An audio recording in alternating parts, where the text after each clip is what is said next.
So what is the connection between education and ancestral memory, considering the fact that the average person has been to school? So much that we grow up and send our kids to school and we think we're doing the best that we can. But what we fail to understand is that the average educated person is not an all-rounder on education or knowledge systems, meaning that a lawyer hardly knows anything else about other subjects. And a doctor doesn't know much about law, hence he needs a lawyer. So what is this ancestral memory, by the way? Actual ancestral memory is education inherited from the ancestors, meaning that it's the education which they've acquired out of learning and experience, and it becomes deposited to us through genes as talents, meaning that we often inherit those knowledge and experiences as our talents, regardless of how much they struggled to attain such knowledge. And so, why am I comparing the two? Because you might say that someone else might be talented and still have the responsibility to go to school and learn a particular skill, so they may have a job. And I think the problem begins right there, because for as long as we have jobs, we'll neglect one thing, that is our intelligence or minds. Because schools and jobs give us routines. And in this case, routines have a very dire effect on our brains as well as the mind itself. The mind has no form, no shape, so much that it has no locality, such that it governs the body via the brain. Yet the brain is a physical organ. And according to spirituality, or in this case, modern science, we've come to know that everything that's physical is an illusion, meaning that the brain itself gives us a false notion of our reality or world. But let's explain how routines have a negative effect on our brains.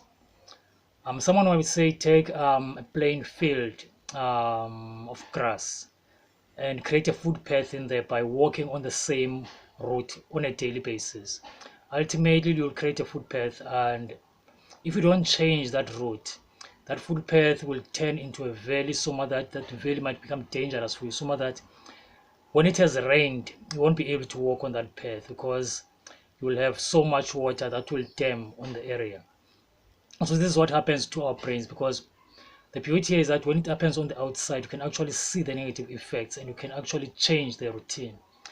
But what happens when someone is being sent to school for more than 12 years, and after that they have to work until they retire at age 65, having been sent to school at the age of 6 years, and they spend their entire lives working on routines? So what do you think this does to the brain in the long run, as far as dealing with new challenging information which does not fit conventional wisdom? So usually with animals have the tendency or mechanism which is known as fight or flee mechanism. This means that when an animal cannot fight, it either flees or faints. But in the case of human beings, we usually reject information which is too powerful for our tiny minds, because we think that whatever is important for us must have a job prescribed to it and a salary. And so if someone else is an initiate or spiritual teacher or being given information which is way ahead of our time or bigger than the world in which we live in, we usually think that it doesn't relate to us, might not help us buy bread or a car. And so we reject such information because we are being indoctrinated into thinking that it's necessary for us to work. Well, in reality, plants do not work, so are animals. So this means that work is entirely a form of slavery, which is born from the fact that we do not understand that we are all all collectively exist within a single planet and are the same species.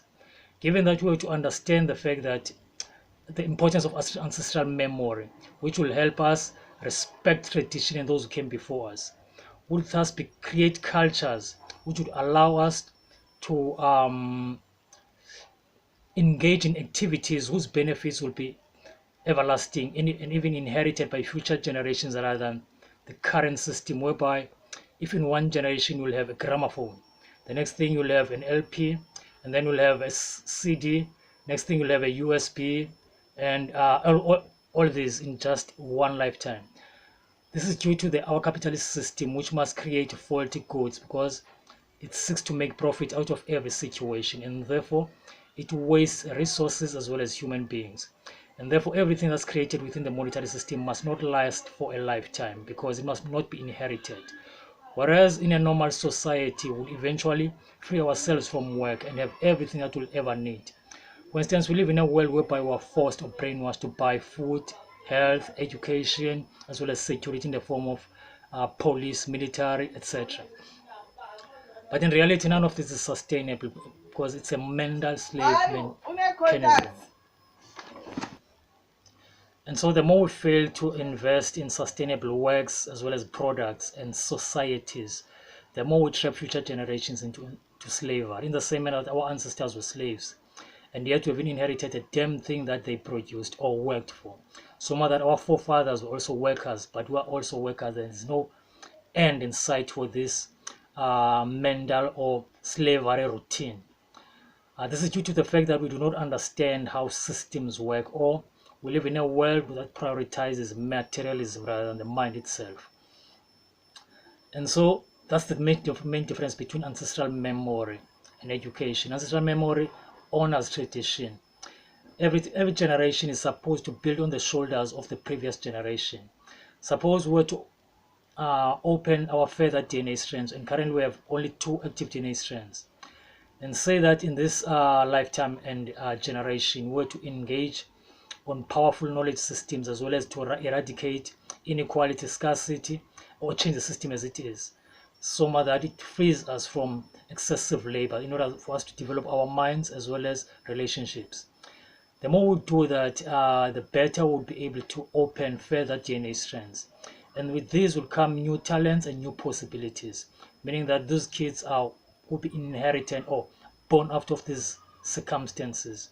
They will have greater insight into life and reality. In other words, they will be far more intelligent than us today. And if this trend was to continue, it means that our generation will eventually be wiped out. In other words, will no longer fit into memory, even as a form of a study, because we'll be considered as the dumb, wasted generation of people who invested in slavery, cruelty, as well as divisions. And this is due to education, because education is based on the fact that one has to be an employee, in other words, a slave.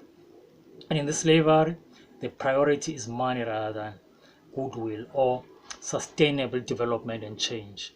So the whole purpose of this argument is to point to the fact that education gives us routine, and routines destroy our minds, our brains, and this in turn destroys our DNA, and thus makes us give birth to even inferior kids who will inherit the burden of our slavery while having lesser developed minds.